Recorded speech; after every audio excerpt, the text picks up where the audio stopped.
Assalamu alaikum, good evening, dear students, to all of you. It's Ali Khan Wajid, Learn with Gemini, with a very informative and important video lecture, especially for the students, for the girls who are just going to appear in the test in AFNS. और इससे पहले मैं एक part of speech का भी जो video lecture है कल अपलोड कर चुका हूँ. सबसे पहले I am really grateful to all of you जिन्होंने उस लेक्चर को इतना देखा, इतनी पजीराई मुझे दी. देयर स्टूडेंट्स, वो लेक्चर सिर्फ उनके लिए नहीं था कि जो AFNS में टेस्ट देने जा रहे हैं, बल्कि उन सब के लिए भी है जो कि अपना सेंटेंस स्ट्रक्चर इम्प्रूव करना चाह रहे हैं, ग्रामर इम्प्रूव करना चाह रहे हैं. And the same case lies with this tricky lecture जो कि एक्टिव और पैसिव वॉइस के टॉपिक पे है. ये भी स्पेशली डिज़ाइन तो उन बच्चियों के लिए किया गया है जो कि टेस्ट देने जा रही हैं, लेकिन एक्टिव और पैसिव ये सारे जो इसको देखना चाहें, अपने एक्टिव पैसिव के एरिया को इम्प्रूव करना चाहें, वो भी इससे इस्तिफ़ादा हासिल कर सकते हैं. और हो सकता है इसमें बहुत सारे ऐसे भी आपके एरियाज़ हों जो इससे पहले आपकी इल्म में ना आए हों, आपकी जानकारी में ना हों भी किस किस सेंटेंस के पैसिव हम बना सकते हैं और उनको बनाने की फॉर्मेशन क्या है और हम अल्फाज क्या इस्तेमाल करते हैं. So dear students, let's get started now. सबसे पहले जो आपका एक लफ्ज़ लिया गया है जो कि आपके कुछ ऐसे फ्रेज़ हैं जिनको बनाने के लिए हम सेंटेंस पैसिव का लेट से शुरू करते हैं. तो सबसे पहले आपका जो एक्टिव वॉइस का है फ्रेज़ है वॉश द क्लॉथ्स. इसकी फॉर्मेशन क्या है? सबसे पहले हम लेट है, उसके बाद आपका ऑब्जेक्ट है, फिर बी का एडिशन है, फिर V3 है, उसके बाद आपके अदर्स जो एजेंट्स होंगे उसके बाद वो लिखे जाएंगे. अब इस फ्रेज का वॉश द क्लॉथ्स का है let the clothes be washed. Next आपका है जी open the door, let the door be opened. Learn this poem by heart, let this poem be learned by heart. Then आपका है जी eat the banana in the morning, let the banana be eaten in the morning. dear student, इसमें आप देखें जो last में मैंने ऊपर लिखा था ना प्लस अदर्स जो एजेंट्स थे, तो इसमें आपका इन द मॉर्निंग है वो आपके अदर एजेंट्स में शामिल है जो कि सबके लास्ट में आया. उसके बाद आपका है जी break the glass, let the glass be broken. अब डियर स्टूडेंट्स, अब हमने जब इन फिक्रात को नेगेटिव में करना है तो उसकी फॉर्मेशन क्या है वो नीचे मैंने लिखी है जी. Let plus object plus not plus be, then आपका V3 यूज होगा. इसमें देखें iron the clothes, let the clothes not be ironed. और आगे कुछ आपके मजीद मैंने ऐसे सेंटेंस लिखे हैं. We can start the passive sentence with you if we want to emphasize on the person address to. हम बहुत सारे फिक्रात को यू से भी इस्तेमाल कर सकते हैं. कैसे कर सकते हैं? जिस चीज़ पे हम फोकस करने जा रहे हैं. मैंने दोनों तरीक़ों से लिख दिया है. पहला आपका है जी help me, let me be helped. अब इसी को आप अब यू से शुरू करेंगे तो कैसे लिखेंगे? You are requested to help me. Then आपका नया सेंटेंस है जी learn the poem, let the poem be learned. अब इसका यू से क्या स्टार्ट बनेगा? You are asked to learn the poem. Then आपका है जी डोंट टच इट. अब जब आप डोंट का लफ्ज़ इस्तेमाल करते हैं it is meant to be that you are just going to restrict someone to do something. इसका पैसिव क्या होगा जी? You are warned not to touch it. Dear students, ये नेक्स्ट भी आपके जो फिक्रे लेट के नेगेटिव वाले हैं उनकी कुछ डिटेल लिखी है. एक्टिव वॉइस आपका है जी don't beat him, let him not be beaten. Do not shut the door, let not the door be shut. Do not write this essay, let this essay not be written. Then आपका है जी do not take hot tea, let not hot tea be taken. आप इसमें देख लें कि ये sentence किस तरह आपके बनाए गए हैं. जिसमें आपका प्रोनाउन शामिल है वो देख लें कि हमने उसको किस पोजीशन पे ला के लिखा है. नेक्स्ट आपका है जी use of you when the object of the active verb is not mentioned. ये है जी एक्टिव आपका क्या है जी work hard, you are advised to work hard. Next active verb क्या है जी get out, you are order to get out. जाहिर सी बात, जब आप किसी को निकालने की बात करते तो हम उसको प्यार से तो नहीं कहते ना जी कि आप यहाँ से निकल जाएं। देन नेक्स्ट अगेन आप कह जी help him, you are requested to help him, do not touch it, you are warned not to touch it. ये सेंटेंस आपका अगेन आया जी। आगे आप कह जी जो इनडायरेक्ट ऑब्जेक्ट वाले हैं, object as a subject, we can use the indirect object as the subject of a passive verb. अब आपका सेंटेंस क्या है जी, I gave him a birthday cake for his birthday. अब इसका पैसिव क्या है जी, सबसे पहले देखना क्या है, जैसे हमारा अपना लगाते हैं, he was given a birthday cake for his birthday by me, जो आपका सब्जेक्ट है, फिर पैसिव का वो ऑब्जेक्ट बन जाता है। नेक्स्ट सेंटेंस आपका है जी, they will send him away to school. अब ये आप देख लें जी इसमें कि he will be sent away to school by them. जी आपका जो दे है, जाहिर सी बात है जी आपका थर्ड पर्सन प्लूरल है, दे देयर देम, तो इसका ऑब्जेक्टिव केस आपका देम हो जाएगा। ऊपर वाले आपके सेंटेंस में क्या था जी, आई से शुरू हो रहा था, आई आपका फर्स्ट पर्सन प्रोनाउन है और मी इसका ऑब्जेक्टिव केस है। होप सो कि आपको इसकी भी समझ आ गई होगी।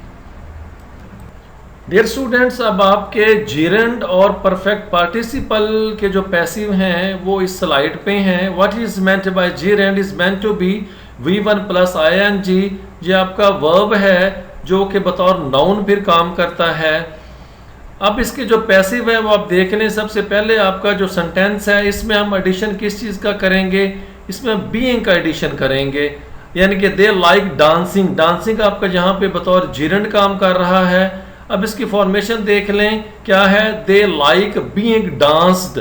पैसिव वॉइस में हमेशा V3 यूज़ होती है, वो भले जिस भी टाइप का सेंटेंस हो। तो सीक्वेंस अब देख लें कि आपका subject is working the same, like is the same, then आगे आपका बीइंग का एडिशन है और आपका जो जीरेंड यहाँ पे है डांसिंग, वो फिर आपका V3 फिर डांस्ड हो जाएगा। नेक्स्ट आपका एक्टिव है they enjoy playing. Same case ये है कि दे एंजॉय सेम आपका है, बीइंग आपका एडिशन है और प्लेइंग है, प्ले आपका वर्ब है, इसका V3 आपका प्लेड हो जाएगा। नेक्स्ट है आई लाइक स्विमिंग। स्विमिंग आपका यहाँ पे बतौर जेरेंड काम कर रहा है, स्विमिंग की इसकी फर्स्ट फॉर्म है। लास्ट में हम करेंगे आई लाइक द सेम हो जाए, बीइंग का इसमें एडिशन है और स्विम की जो V3 वो आपका स्वयं हो जाएगा। नेक्स्ट आपके जो पैसिव वॉइस है वो आपके परफेक्ट पार्टिसिपल के हैं। अब what is meant bye perfect participle, it is meant by having plus V3। अब इसकी फॉर्मेशन क्या है कि जब आप इसके एक्टिव से पैसिव करेंगे तो फॉर्मेशन क्या है जी, सबसे पहले आपका जो आपका लफ्ज़ आपका ऑब्जेक्ट है वो आपका सबसे पहले आएगा जी, उसके बाद हैविंग होगा, फिर बीन का आपका एडिशन होगा, V3 एज यूजुअल लगेगी और जो बुनियादी चीज़ जो समझने वाली है, whereas the rest of the part of the particular sentence will be the same। पहला आपका सेंटेंस है जी, having eaten apple he went to sleep। अब मैंने कहा था सबसे पहले ऑब्जेक्ट ऊपर आपके फॉर्मेशन लिखी, सबसे पहले आपका एप्पल आएगा, फिर हैविंग है, फिर आपका बीन का एडिशन है और फिर जो ईटन है वो आपका सेम एज वर्क, और दूसरे पार्ट में कॉमे के बाद ऊपर वाला he went to sleep वो सेम नीचे आ जाएगा, he went to sleep। Next आपका सेंटेंस है जी, having finished his meal he went to his work। अब जी देखें आपका खाली मील ऑब्जेक्ट नहीं है, his meal आपका पूरा जो एक वर्ड है वो ऑब्जेक्ट है, his meal। having been finished he went to his work। Hope so कि जो जेरेंड और पार्टिसिपल का जो रूल है ये भी आपको अच्छे से स्टूडेंट समझ आ गया होगा। डियर स्टूडेंट्स, ये आपका बड़ा इंपॉर्टेंट टॉपिक है, टू प्लस इन्फिनेटिव के पैसिव हम कैसे बनाते हैं। तो सबसे पहले इट और देर है, हम इसको ऑब्जेक्टिव पर्सनल प्रोनाउन भी कहते हैं और ये यूज़ ऑफ इंट्रोडक्टरी भी कहलाता है। इट और देर का जो रूल है, अब आपके सेंटेंसेस देख लें, इसमें पहला एक्टिव पैसिव मैंने फॉर्मेशन भी लिखी है कि पहला जो पार्ट है जैसे फिक्रा लिखा है, there are 2 oranges to eat. अब इसमें जो आपका पहला पार्ट है देर आर 2 ऑरेंजेस, ये आपका सेम इंटैक्ट है, उसके बाद आपका टू बी प्लस V3 है, यानी कि there are 2 oranges to be eaten. Next आपका एक्टिव वॉइस है जी, there are 2 students to teach, there are 2 students to be taught. अब नेक्स्ट आपका एक और टाइप की फॉर्मेशन है, वो क्या है जी, put for before an object. It का जो फिक्रा आपका है, जो कि आपका ऑब्जेक्टिव पर्सनल प्रोनाउन है, यानी it is time to take tea. अब इट इज टाइम सेम आएगा, उसके बाद आपने फॉर का एडिशन करना है, for tea to be taken. अब टू बी का जैसे हमने ऊपर एडिशन किया था, यहाँ भी उसका एडिशन है। यहाँ पे जो एक चीज़ समझने वाली है वो क्या है कि आपने ऑब्जेक्ट के बाद फॉर का यूज़ करना है। नेक्स्ट सेंटेंस आपका है, it is time to enjoy lunch, it is time for lunch to be enjoyed. Next आपकी जो अपनी फॉर्मेशन है जी, वो आप देख लें, आपका is to am to are to का यूज़ है जी। इस तरह आपका have to, has to, had to का यूज़ है। हम is to am to are to कहाँ पे यूज़ करते हैं, जब किसी फिक्रे के लास्ट में ना है, नी है, ने है होता है और उस काम के करने में कोई कंपल्जन नहीं होती। सपोज मैं कहता हूँ कि मुझे लाहौर जाना है, I am to go to Lahore. अब मैं जाऊँ या ना जाऊँ, ये चीज़ मुझे यार मैंडेटरी नहीं है, लेकिन जब अगर मैं ये कह दूँ कि मुझे लाहौर जाना पड़ता है, तो इस सेंटेंस में जिसके लास्ट में ता है, ती है, कंपल्जन आ रही है पढ़ता पढ़ने वाली, तो यहाँ पे फिर अगर प्रेजेंट है तो एज पर आपका सब्जेक्ट है, वहाँ पे हम हैव टू और हैज़ टू को यूज़ करेंगे। और अगर पढ़ता था के मीनिंग में आएगा तो फिर हम हैड टू का यूज़ करेंगे। तो अब ये देख लें, इसकी फॉर्मेशन मैंने लिखी है जी। सबसे पहले आपका ऑब्जेक्ट आएगा जी, plus helping verb, plus to be, plus V three, plus by, उसके बाद आपका objective case of the subject है, जैसे कि आपके हर सेंटेंस में होता है। एक्टिव वॉइस आपका है जी, I am to complete notes. अब इसमें जो आपका ऑब्जेक्ट है वो आपका नोट्स है। अब देखना ये आपका एम टू, आपका लफ्ज़ यहाँ पे एम टू, हमने देखें एम जो आपका एक्टिव पैसिव का एक और रूल भी है कि जो आपका हेल्पिंग वर्ब होता है वो आपके सब्जेक्ट के अकॉर्डेंस लगता है। अब इसमें देख लें कि आए के साथ हम एम यूज़ करते हैं। लास्ट में नोट्स आ गया, नोट्स आपका प्लूरल है, and it will take are, notes are to be completed by me. I आपका सब्जेक्ट एक्टिव वॉइस का है। जब ये आप पैसिव में लेके जाते हैं तो जो एक्टिव वॉइस का सब्जेक्ट होता है, फिर वो पैसिव का बतौर ऑब्जेक्ट काम करता है, उसको फिर हम ऑब्जेक्टिव केस लगाते हैं। नेक्स्ट आपका जी सेंटेंस है, I have to help him. अब जैसे मैंने आपको पहले बताया कि मुझे उसकी मदद करना पड़ती है, यानी कि मैं मजबूर हूँ।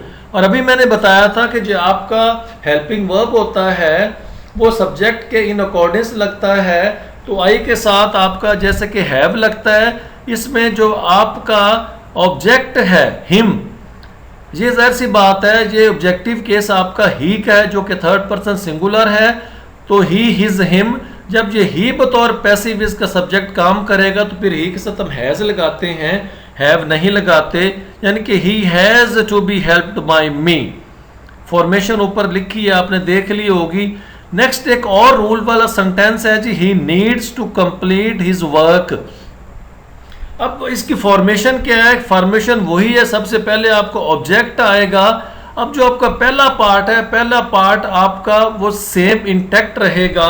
इंटैक्ट से क्या मुराद है, अब ही के साथ आपका नीड्स एस लगा है। अब अगर आपके सेंटेंस में यहाँ पे आई, वी, दे, यू आ जाएगा तो फिर यहाँ पे नीड्स नहीं होगा बल्कि नीड होगा, यानी कि हिज वर्क ये सिंगुलर है, यहाँ पे नीड्स का नीड्स रह जाएगा। और अगर यहाँ पे हिज वर्क की जगह को प्लूरल आपका होता तो फिर यहाँ पे नीड्स नहीं आना था, नीड आना था। और आगे same formation to be completed by him. अब इस फिक्रे में जो ही है वो आपका सब्जेक्ट है, इसका ऑब्जेक्ट आपका हिम बन जाएगा। आगे यानी कि ही नीड टू हेल्प हिम, ये लास्ट में फिर आपका जो ऑब्जेक्ट है वो हिम है, इसीलिए जो आपका एक्टिव वॉइस का ऑब्जेक्ट होता है it works as a subject of passive voice. तो फिक्रा आपका हिम वाला, इसका ही सब्जेक्ट हो जाएगा। तो he needs to be helped by me. Me क्यों लगा है, क्योंकि आपका जो एक्टिव वॉइस आए है जो कि फर्स्ट पर्सन प्रोनाउन है, इसका जो मी है वो ऑब्जेक्टिव केस है। डियर स्टूडेंट्स, ये आपकी नेक्स्ट स्लाइड है, ये आपके मॉडल वर्ब्स रिप्रेजेंटेशन है कि जो आपके मॉडल वर्ब हैं वो किस चीज़ के अकास हैं। कैन है, कुड है, मे है, it shows ability plus permission, should है ये एडवाइस है, मस्ट एंड हैव टू आपका है ये ऑब्लिगेशन है, और हैव टू आपका कंपल्जन के लिए भी होता है। मस्ट है आगे आपका है जी मे, माइट प्लस कैन और कुड है, पॉसिबिलिटी भी है। उसके हट के आपका शेल है सुपोजिशन, यानी कि सपोज करना किसी चीज़ को, इंटेंशन किसी चीज़ की तरफ माइल होना, किसी चीज़ का इरादा होना। विल आपका विश भी है, डिज़ायर है, कॉन्फिडेंस इन फ्यूचर भी, क्या मैं ज़रूर करने जा रहा हूँ। जैसे आपका फ्यूचर इंडेफिनिट टेंस में हम आई वी के साथ शेल लगाते हैं, बाकी सब के साथ विल लगाते हैं। लेकिन अगर हम किसी चीज़ में कंपल्जन शो करें, ज़रूर होना शो करें, तो फिर हम शेल की जगह पे आई वी के साथ भी विल लगाते हैं। फ़र्ज़ करें फिक्र में बोलता हूँ कि मैं लाहौर जाऊँगा, आई शैल गो टू लाहौर। अब मैं कहूँ कि मैं ज़रूर लाहौर जाऊँगा, ज़रूर is meant to be that I am bound to go to Lahore, then I will go to Lahore आ जाएगा। इसी तरह जिनके साथ विल लगता है, अगर उन फिक्रों में आपका ज़रूर का मीनिंग आ जाए, कंपल्जन आ जाए, तो फिर वो भी वहाँ पे फिर हम शेल लगा देते हैं। आगे ऑट टू है जी आपको ऑब्लिगेशन है, एडवाइस है, स्ट्रिक्ट ऑब्लिगेशन है।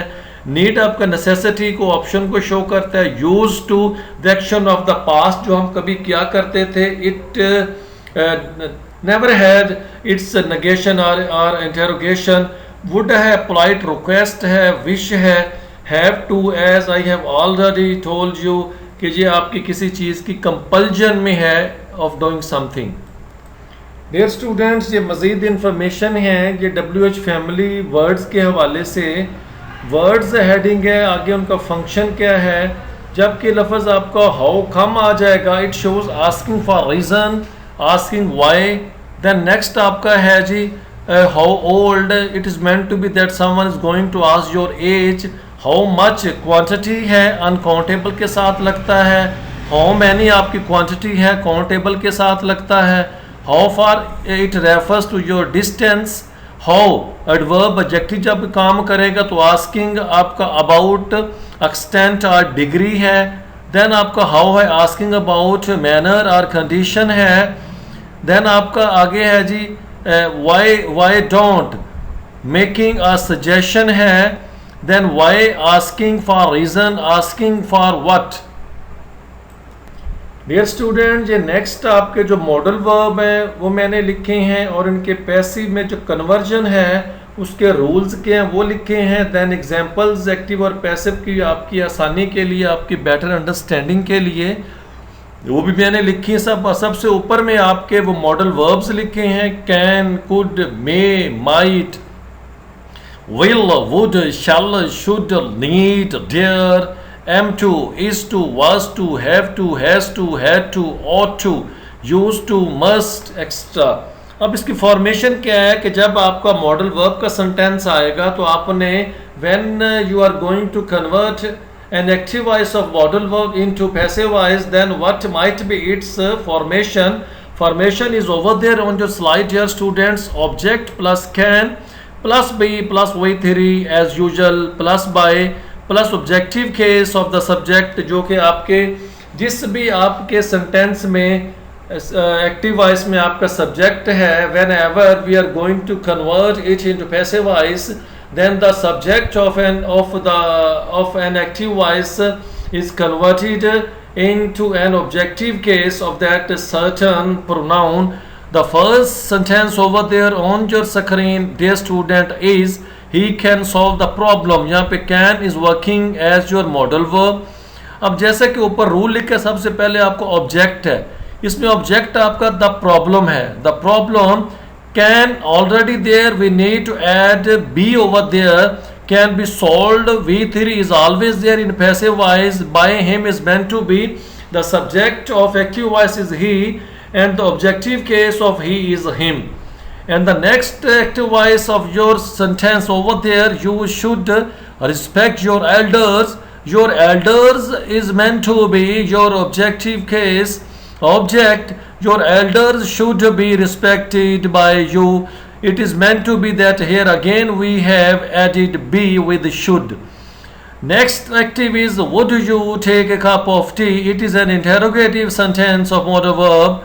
Would a cup of tea be taken by you, it is meant to be whenever there is an interrogative sentence then when we are going to convert into passive voice, we need to put helping verb in the beginning of the sentence, and after that its object over there, and then the addition of that particular word, and then V3, and then by, and then the subject of the active voice, its objective case.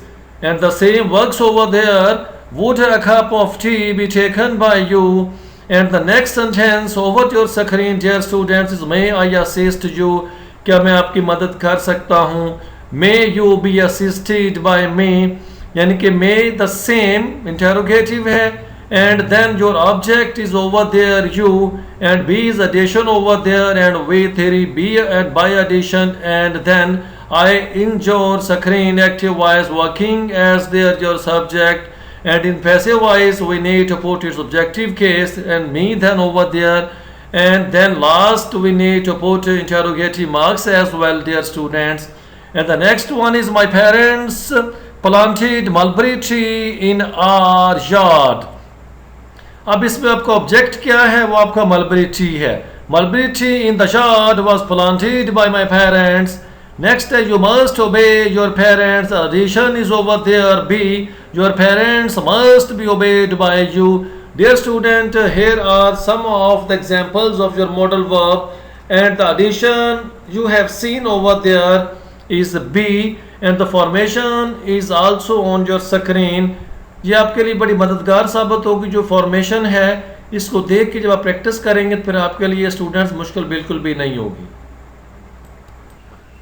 Dear student, ये slide जो आपकी नज़रों के सामने, ये आपके WH family words की slide है जिनमें इनके पैसिव वॉइस बनाए गए हैं. सबसे पहले जो इसकी फॉर्मेशन है वो तरतीब से लिखी गई है कि सबसे पहले first of all we need to put WH family word जो भी है plus helping verb plus object. उसके बाद आपको उसका सब्जेक्टिव केस है प्लस आपका V3 है plus by plus objective case of the subject. WH family word के बाद जो आपका आगे सब्जेक्ट है वो लिखा है. जब भी वो लास्ट में पैसिव वर्ब में आएगा तो उसका ऑब्जेक्टिव केस वहाँ पे लगेगा. Let's get started now regarding this slide. सबसे पहले क्या है जी, why do you beat him.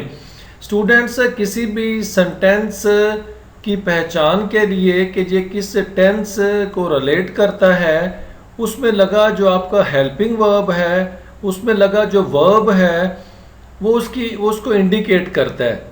Y do you beat him. अब ये देखें फ़िक्रा क्या है, यानी कि अगर ये फ़िक्रा WH फैमिली से शुरू ना होता तो इसका रूल क्या है कि WH फैमिली वर्ड के हम फौरी बाद मोस्ट ऑफ द टाइम हम फौरी बाद हेल्पिंग वर्ब लगाते हैं. और जो डू है वो रिप्रेजेंट करता है आपके डू और डज प्रेजेंट इंडेफिनिट टेंस को. It is meant to be कि जिस सेंटेंस में आपका V1 आ जाए उसमें अगर आई वी दे यू हैं उनके साथ अगर V1 है तो जाहिर सी बात है फिर वर्ब के साथ SES का एडिशन नहीं होगा. और अगर वर्ब की फर्स्ट फॉर्म है और उसमें जो आपका सब्जेक्ट है जो काम करने वाला है वो आपका थर्ड पर्सन सिंगुलर है, यानी कि कोई अकेला नाम है, ही है, शी है, जो इट है, तो आपके अफर्मेटिव और असर्टिव यानी कि मुस्बत फिक्रों में आपके सब्जेक्ट के बाद फिर वो वर्ब के साथ SES का एडिशन होगा. अब ये SES का एडिशन किन के साथ होगा?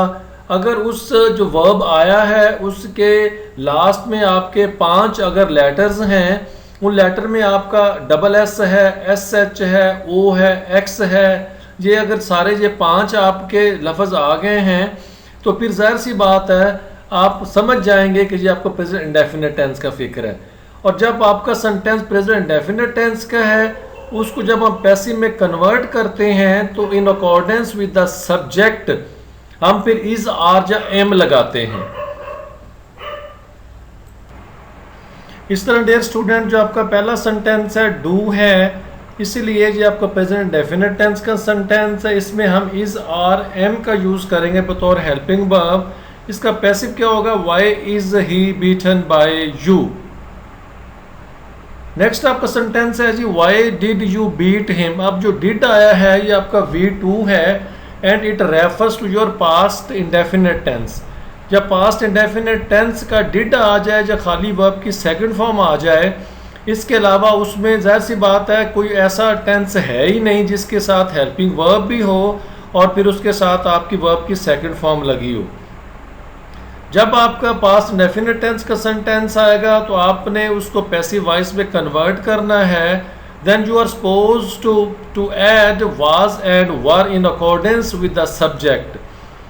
अब जहाँ पे आपके वाज लगना है वो आप जो सब्जेक्ट प्रोनाउन है उनके साथ वाज है, जिनके साथ वर लगाते हैं उनके साथ फिर हम वर लग, जैसा कि आपका आई है और उसके बाद आपका आई है या कोई आपका सिंगुलर नेम थर्ड पर्सन है उनसे वाज लगाते हैं और देन आपका यू है, दे है, बाकी जितने उससे फिर हम वर का इस्तेमाल करते हैं यू आपका आ जाए तो।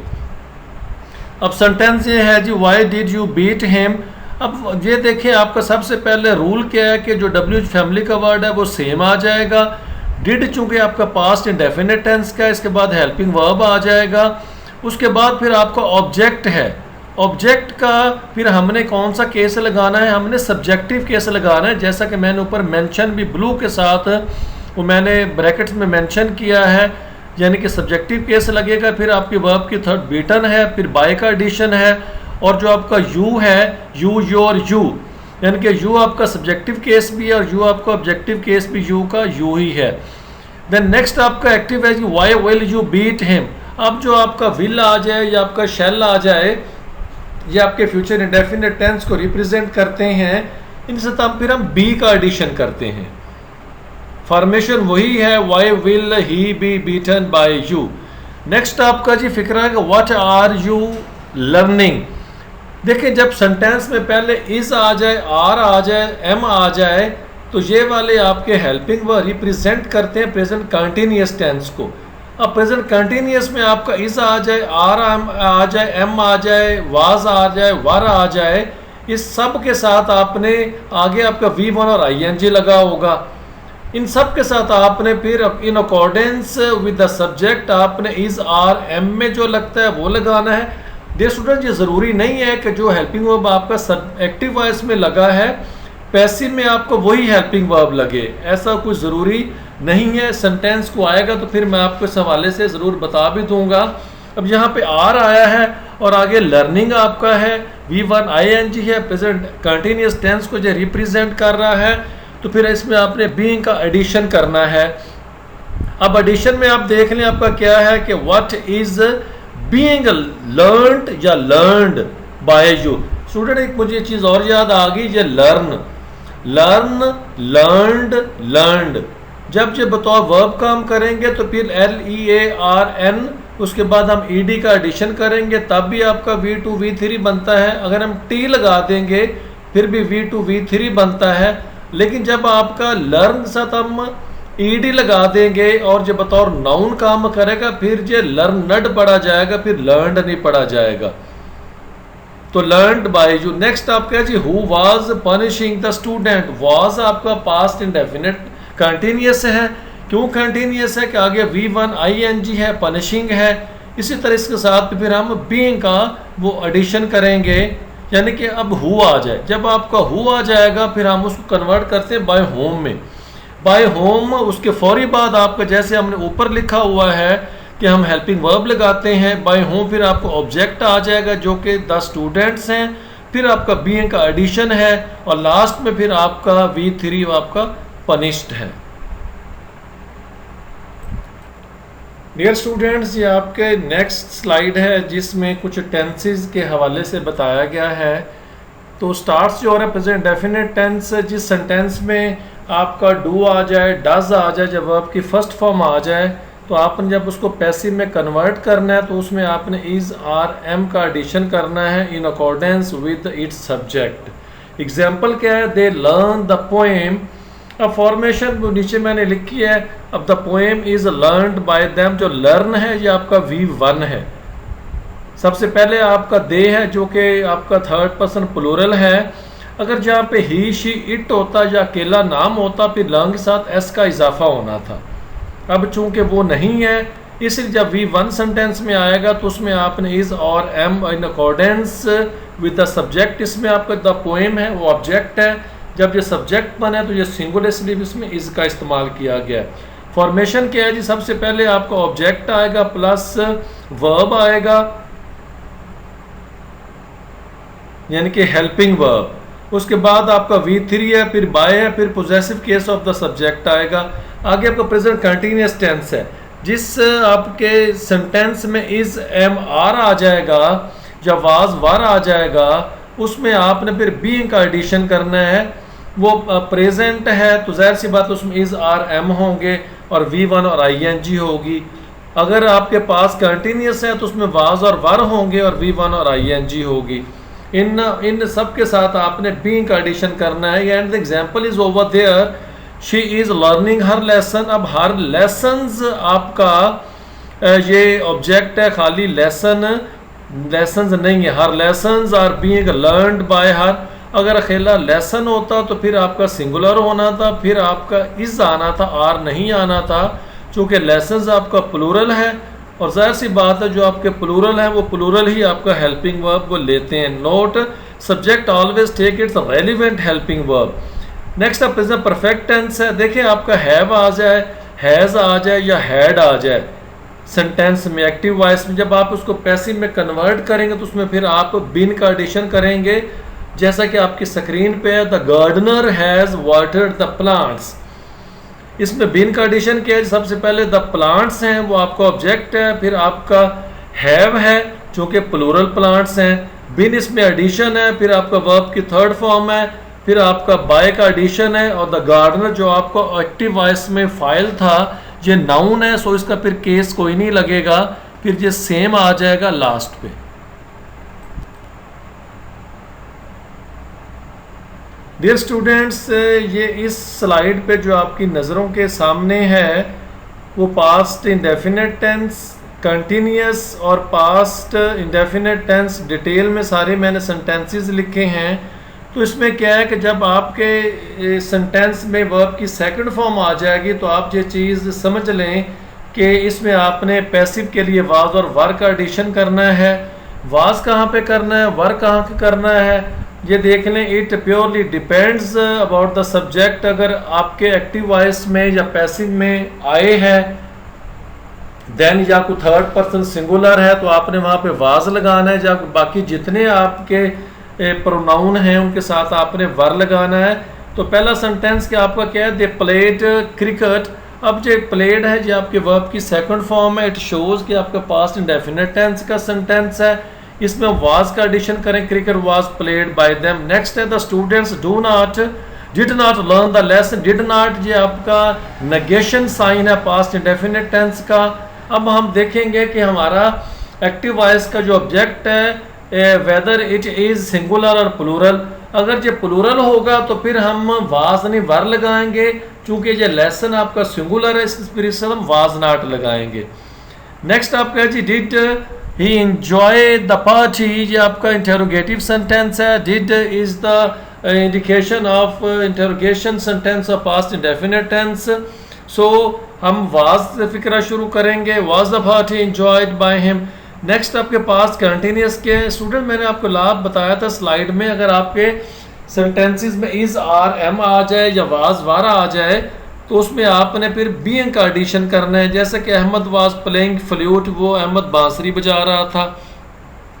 अब वाज आ गया है, उसके बाद प्लेइंग आपका V1 ING है तो was being played by Ahmad. Next आपका जी they were throwing wet leaves on the grass. Wet leaves on the grass were being thrown by them. ये देख लें, यानी कि नेक्स्ट आपका है जी they were not reciting the holy Quran. They आपका थर्ड पर्सन प्लूरल है इसलिए वर इस्तेमाल हुआ है। अब इस पैसिव में देखें क्या है, द होली कुरान आपका सिंगुलर है, इसके साथ फिर सिंगुलर है क्या हेल्प होगा, वो आपका वाज होगा। नेक्स्ट आपका है जी sentence was she washing the clothes, ये आपका इंटरोगेटिव सेंटेंस है पास्ट कंटिन्यूअस टेंस का। सो लेकिन लास्ट में देखें द क्लॉथ्स ये आपका प्लूरल है, इसलिए फिक्रा आपका शुरू फिर वाज से नहीं बल्कि वर से होगा। Were the clothes being washed by her. Dear students, ये आपके पैसिव हैं जी फ्यूचर इंडेफिनिट टेंस के। अब मैंने पहले भी बताया था कि जिस आपके पास्ट परफेक्ट के हैं और फ्यूचर दो के हैं और फ्यूचर इंडेफिनिट टेंसेस के हैं। मैंने पहले बताया था कि जिस फिक्रे में आपका हैव हैज़ हैड आएगा वहाँ पे बीन का एडिशन है, और जिस सेंटेंस में आपका विल और शेल आएगा उसके साथ फिर आपका बी का एडिशन है। मैंने ऊपर इसको मेंशन भी किया है। Irrigation department has protected the embankment of the river, जी आपका सेंटेंस प्रेजेंट परफेक्ट टेंस का है, इसमें हैज़ का यूज़ है। अगर जहाँ पे हैड का यूज़ होता तो फिर जो आपका पास्ट परफेक्ट होना था। बात एक ही है, ये मौजूदा है, हैड पास्ट में चला जाना था, लेकिन समझाने वाली बात क्या है कि इसमें बीन का एडिशन है। अब जो देखें इसमें जो आपका डिपार्टमेंट इरिगेशन है इसके साथ आपका हैज़ लगा है, लेकिन जो हमारा ऑब्जेक्ट है वो हमारा प्लूरल है। The embankments of the rivers have been protected by the irrigation department. Next आप क्या जी, has the teacher delivered the lecture, क्या उस्ताद ने लेक्चर दे दिया है। ये भी आपका प्रेजेंट परफेक्ट टेंस का सेंटेंस है, इंटेरोगेटिव है, इसीलिए हिज लेक्चर जो है ये भी आपका सिंगुलर है, फिर हैज़ से आपका शुरू होगा। Has the lecture been delivered by the teacher. अगर हम इसको फिक्रा कर दें had the teacher delivered his lecture, तो फिर इसका पैसिव क्या होगा, फिर हैड से फिक्रा शुरू हो जाएगा, ऑब्जेक्ट आपका हिज लेक्चर है, had the lecture been delivered by the teacher, फिर आपका ये हो जाएगा। फ्यूचर इंडेफिनिट है, जैसे कि मैंने बताया तो उसमें विल और शेल और वी वन का यूज़ होता है। जब पैसिव में कन्वर्जन करते हैं तो फिर इन सब दोनों के साथ बी का एडिशन होता है। The sentences are there over your screen, the labourers shall build the building. अब लेबरर्स जो है आपके प्लूरल है, इसलिए साथ शैल का इस्तेमाल हुआ है। ऑब्जेक्ट आपका द बिल्डिंग है, ये आपका सिंगुलर है। The building will be built by the labourers, then they will not tease their fellows. अब देख आपका थर्ड पर्सन प्लूरल है, विल इस्तेमाल हम करते हैं। इसका पैसिव क्या है जी, their fellows shall not be teased by them. अब जो आपका देयर फेलोज है ये आपका प्लूरल है। नेक्स्ट आपका है जी, will Ahmad complete his work. अब आपका इंटेरोगेटिव सेंटेंस है, इसलिए जो हिज वर्क है ये आपका सिंगुलर है, इसलिए विल ही आएगा इंटेरोगेटिव में। Will is work be completed by Ahmed. Dear students, यानी कि ये अपनी तरफ से पूरी कोशिश की गई है कि मखसूस चीज़ों के साथ आपको चीज़ें समझा दी जाएं। होप्स हो कि आपको अच्छे से समझ आ गई होगी। डियर स्टूडेंट्स, ये आपकी लास्ट स्लाइड है और आपका टेंस है आपकी नज़रों के सामने। Future perfect tense active voice में इसका विल है और शेल है वो हम इस्तेमाल करते हैं, और वर्ब के हम थर्ड फॉर्म लगाते हैं। इसमें जो एडिशन है वो बिन का है। जैसा कि मैंने पहले बताया था कि आपका हैज़ हैव है या हैड है, बिन का एडिशन है। इस टेंस में भी पैसिव में कन्वर्जन करते हुए we add been. Active voice आपका है जी, they will have completed their work will have been completed by them। Formation same है। नेक्स्ट आपका है जी इंटेरोगेटिव सेंटेंस है, shall I have heard the news। अब आपका फिक्रा शुरू हो रहा है जी shall से। अब एक्टिव वॉइस में क्या है जी, आपका द न्यूज़ आपका सेंटेंस है। अब न्यूज़ के साथ हमने विल नहीं, हमने shall लगाना है। आगे देखिए, will the news have been heard by me. आगे मैंने फॉर्मेशन लिखी है। सबसे पहले आपका ऑब्जेक्ट है, जब हम अफर्मेटिव या असर्टिव सेंटेंस बनाएंगे, फिर आपका विल शेल है, नॉट है, हैव है, बिन है, वी थ्री है, बाय है, और फिर आपका सब्जेक्ट है। आगे आपके सेंटेंस शुरू हो रहे हैं जी नेगेटिव के। अब ये देखें जी, सबसे पहले आपका फिक्रा क्या है जी, we shall not have solve the problem. अब पैसिव क्या बनेगा जी, आपका ऑब्जेक्ट है द प्रॉब्लम, फिर आपका जी विल शैल का एडिशन है, फिर नॉट है, उसके बाद आपके हैव बीन है सॉल्व्ड बाय अस। नेक्स्ट आपका सेंटेंस है जी वो नेगेटिव इंटेरोगेटिव आपका सेंटेंस है, will he not have lock the door, will the door not have been lock. सबसे पहले आपका विल शैल है, फिर आपका ऑब्जेक्ट है, फिर नेगेशन है, उसके बाद आपका हैव बीन है, फिर V3 है, फिर बाय का एडिशन है। फिर इस तरह जो आपका एक्टिव वॉइस का सब्जेक्ट है उसका ऑब्जेक्टिव केस होगा हम लास्ट में लगाएंगे, और फिर लास्ट में हमारा साइन ऑफ इंटरोगेशन भी होगा। इस तरह अभी ये आपका फिर दोबारा से negative interrogative sentence is over there on the slide here students. Will the shopkeeper not have given them many dolls. अब इसका क्या बनेगा पैसिव जी। Will they not have been given many dolls by the shopkeeper. Dear students it's over. Best wishes for all of you. May you get through your test everywhere. और जो कि test नहीं दे रहे, सिर्फ अपनी लर्निंग करना चाह रहे हैं, तो practice makes a man perfect. Dear students आप एक बार स्लाइड पे फॉर्मेशन देख लें, सेंटेंस एक्टिव वॉइस लिख लें। फॉर्मेशन समझने के बाद आप स्लाइड पे नज़र ना दौड़ाएं, अपने ताई उसकी अंडरस्टैंडिंग डेवलप करके उसका पैसिव करें। फिर उसके बाद आप उसको मैच करें कि whether the sentence you have converted into passive voice is correct और इनकरेक्ट। अगर आप इस तरह करेंगे होप सो या आपका ये वाला जो पोर्शन है पैसिव वॉइस वाला वो भी बेहतरीन तरीके से हो जाएगा।